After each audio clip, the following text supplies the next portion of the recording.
दुसऱ्याच्या लग्नाचा डीजे वाजायला लागला की बऱ्याच जणांच्या अंगात एक वेगळंच भूत संचार करतं। अनेकांना भोवल्यावर चढू वाटतं।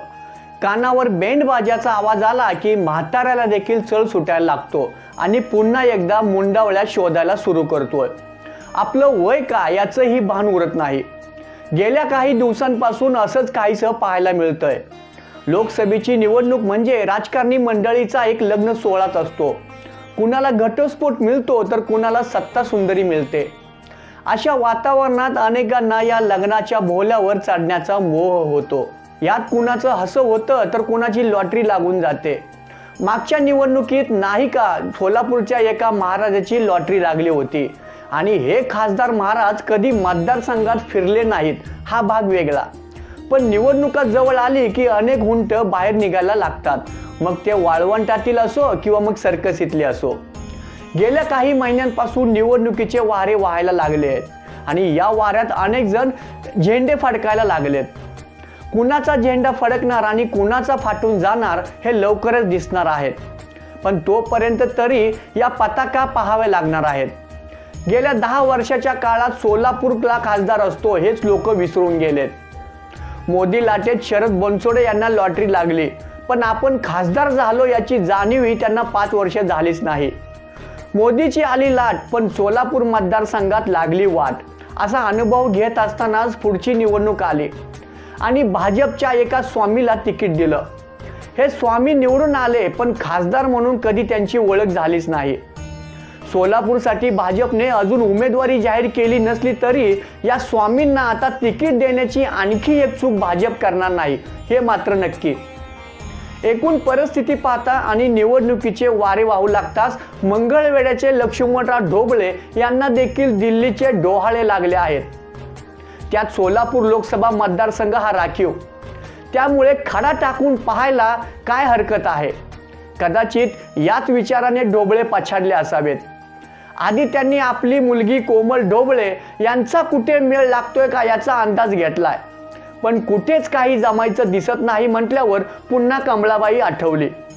भाजप नव्या चेहऱ्याच्या शोधात असल्याचं लक्षात येताच ढोबळे हे आपल्या कन्येला तिकीट मिळावं यासाठी देव पाण्यात घालून बसलेत। आता या कोमल ढोबळे यांचेच पहा। तेलंगणाचे मुख्यमंत्री के चंद्रशेखर राव यांच्याकडे काही होतंय का याची आधी चाचपणी झाली, मग काही महिन्यात BRS पक्षाची महाराष्ट्रात देखील हवा होऊ लागली। त्यामुळे कोमल ढोबळे या BRSच्या उमेदवार होतील की काय असं वाटत असतानाच तेलंगणातलीच हवा हवेत उडून गेली आणि आजूबाजूला तरंगणारी पाखरं पुन्हा नव्या घराच्या शोधात लागली। कोमल ढोबळे यांचं देखील असंच काहीसं झालं आहे असं म्हणावं लागेल। आता कमलाबाईनेच कोमल हाताने आणि ढोबळ मानाने आपला विचार करावा अशी त्यांची अपेक्षा असावी। राष्ट्रवादीतून भाजपशी घरोबा केल्यानंतर ढोबळे यांना पक्षातून फारसं काही मिळाले नाही। हे जरी खरी असलं तरी माजी मंत्री असलेल्या ढोबळे यांचं काम आहे तरी काय हो, केवळ तोंडाच्या भांडवलावर पहिल्यांदा आमदार झाले खरं, पण त्यांना ही एक चांगली संधी चालून आलेली होती। काहीतरी वेगळं करून आपल्या पावलांचं ठसं त्यांनी उमटायला पाहिजे होतं, पण कशाचं काय, फक्त बोलबच्चन। राजकारणात बोलबच्चनगिरी आवश्यक असते पण ती फार टिकत नसते। अर्थात आता हे ढोबळे यांनाही पटलं असावं। बोलका पोपट म्हणून ढोबळे यांच्याकडे पाहिलं जातं। त्यांचं वक्तृत्व असलं ही चांगलंय, पण नुसताच बोलायचा भात आणि बोलायची कढी वरपायची तरी किती दिवस। आता त्यांना पुन्हा खासदारकीचे वेध लागले असल्याचं सांगितलं जात आहे, पण कशाच्या जीवावर भाजप त्यांना तिकीट देणार? कुठल्या भांडवलावर ते निवडून येणार? ना कुठलं कार्य न कसला जनसंपर्क। आला पावसाळा म्हणून उगवल्या छत्र्या असं दिवस आता राहिलेले नाहीत याची जाणीव प्राध्यापक असलेले ढोबळे सरांना नक्कीच असेल। मग तरीही कशासाठी अट्टहास? अर्थात त्यांचं हे गणित त्यांनाच माहीत आहे। निवडणूक लढवणे हा भारतीय नागरिकांचा अधिकार आहे।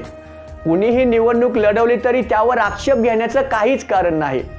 तरीही कोमल ढोबळे आणि लक्ष्मणराव ढोबळे कमलाबाईकडे आशेने पाहत आहेत।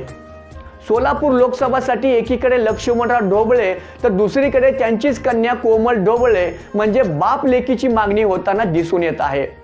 त्यामुळे आता लोकसभेसाठी भाजप कुणाला पसंती देतंय हे देखील पाहावे लागणार आहे। समजा भाजपने तिकीट दिलं तरी त्यांचा निभाव लागणार का? मंगळवेढ्याच्या बाहेर त्यांचं अस्तित्व आहे का? असे काही प्रश्न उभे राहणार आहेत. शिवाय महाविकास आघाडीला मिळत असलेली सहानुभूती यावेळी निवडणुकीत देखील जादू दाखवण्याची शक्यता नाकारता येत नाही. वारं तर सुटलं आहे. बघूया, पाहूया कुणाचं धान्य किती उमललं जातंय ते. तोपर्यंत नमस्कार.